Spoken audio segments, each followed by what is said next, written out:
So first నాకు తెలిసి ఎక్కువ చేసింది బోయపాటి గారితోనే. బోయపాటి గారు నా ఫస్ట్ పిక్చర్ అదేనండి, జయజానకి నాయిక. నేను ఇండస్ట్రీలోకి వచ్చిన తర్వాత ఫస్ట్ మాట్లాడిన వ్యక్తి, కలిసిన వ్యక్తి ఎవరైనా ఉన్నారంటే అది బోయపాటి సార్. వినయ విధరామ కూడా చేశారు. వినయ్ విజయరామ చేశాను. అందులో ఏంటి అసలు?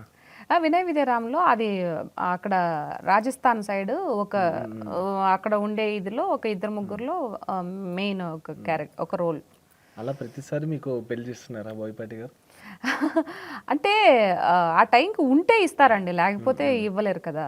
ఇప్పుడు తర్వాత మళ్ళీ ఆయన ఒక మూవీ చేశారు. ఆ మూవీ ఏంటి, మన అతను రామ్ గారితో చేశారు. సో అందులో నాకు స్కంద మూవీలో కుదరలేదు. అంటే దాంట్లో అవకాశం ఉందని డెఫినెట్గా ఇస్తారు, లేకపోతే మటుకు వాళ్ళ మటుకు ఏం చేస్తారు చెప్పండి.